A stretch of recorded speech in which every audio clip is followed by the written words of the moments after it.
తిరుమల పరకామణి చోరీ కేసులో సిఐడి దర్యాప్తు వేగంగా జరుగుతుంది. తిరుమల మాజీ సివిఎస్ఓ ప్రస్తుత రాజమండ్రి ఎస్పీ నరసింహ కిషోర్ విచారణకు హాజరయ్యారు. టీటీడీ మాజీ ఈవో ధర్మారెడ్డి విచారణ ముగిశాక సిఐడి కార్యాలయానికి నరసింహ కిషోర్ వెళ్లారు. ఆయన్ను CID additional DG Ravishankar Ayyanar ప్రశ్నిస్తున్నారు. అంతకుముందు పరకామణి కేసులో ధర్మారెడ్డిని 5 గంటలు విచారించారు.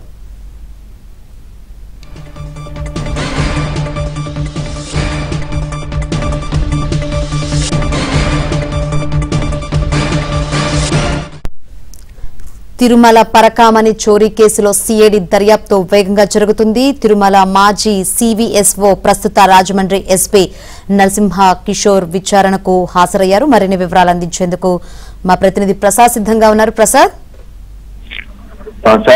తిరుపతి పరకామణి చోరీ కేసుకు సంబంధించి ఈ రోజు సిఐడి అధికారులు మాజీ ఈవో ధర్మారెడ్డిని విచారించారు. ఇప్పటికే గతంలో 2 సార్లు విచారిస్తున్న నేపథ్యంలో ఆయన ఇచ్చిన స్టేట్మెంట్ ఆధారంగా గతంలో చైర్మన్ గా పనిచేసిన సోమన కరుణాకర్ రెడ్డికి అదే వైవి సుబ్బారెడ్డిని కూడా ప్రశ్నించారు.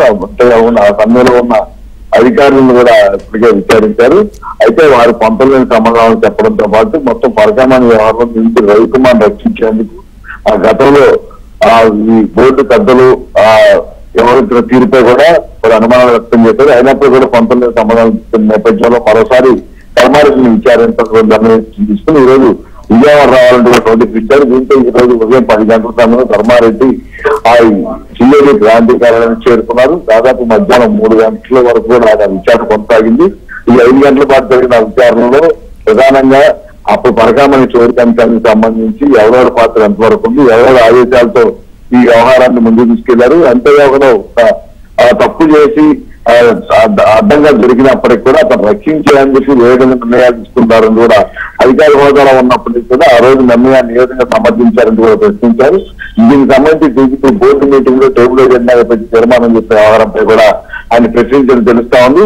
అది కొన్ని ప్రశ్నలకు ఆయన జరిగిన విషయాలు చెప్పగా మరికొన్ని తనకు గుర్తు లేదని, అదేవిధంగా తనకు సంబంధం లేదని కూడా చెప్పుకోవచ్చని తెలుస్తా ఉంది. ఈ నేపథ్యంలో మరోసారి విచారణ హాజరు కావాల్సి ఉంటుందని కూడా ఆయన పంపించేయడం జరిగింది. అదేవిధంగా ఆ రోజు అధికారిగా chief vigilance and security officer గా ఉన్న నరసింహ కిషోర్ కూడా మధ్యాహ్నం 3 గంటల నుంచి 5 గంటల వరకు 2 గంటల పాటు ఆయన కూడా విచారించారు. అప్పుడు జరిగిన అంశాలకు సంబంధించి 2023 సంవత్సరంలో ఈ వ్యవహారం నడిచిన నేపథ్యంలో అప్పుడు ఈ దొంగతనం దగ్గర నుంచి దోకగంటల కేసు కొట్టేయడం వరకు జరిగిన పరిణామాలు, ఆ సమయంలో ఎవరెవరు ఏ విధంగా మాట్లాడారు, ఏ విధంగా చర్చించిన అంశాలపై కూడా ఆయన నుంచి సమాధానం రాబట్టి కూడా చూపిస్తా ఉంది. విచారణ పూర్తిగా కొద్దిసేపు క్రితం ఆయన కూడా పంపించేశారు. ఇక ఈ సిఐడి డీజీ స్వయంగా ఈ ఇద్దరు కూడా ప్రశ్నించడం జరిగింది. వాళ్ళకి సంబంధించిన అంశాలకు సంబంధించి కూడా కొన్ని నోట్ చేసినట్టు కూడా తెలుస్తున్నాను. దీనికి సంబంధించి రవిశంకర్ అయ్యన్నారు విచారణ కొనసాగుతున్న నేపథ్యంలో ఇక్కడేమి అధికారంగా మాట్లాడినప్పుడు కూడా చెప్తూ అక్కడి నుంచి వెళ్ళిపోవడం జరిగింది. ఇక రేపు ఈ సంబంధించి వైవి సుబ్బారెడ్డి కూడా విచారించే అవకాశం కూడా చెప్తున్నారు. అది రేపు ఆయన విచారణకు వస్తారా లేదా మీరే అక్కడికి వెళ్తారా అంతే కూడా ఇంకా ప్రశ్న రావాల్సి ఉంది. Thank you.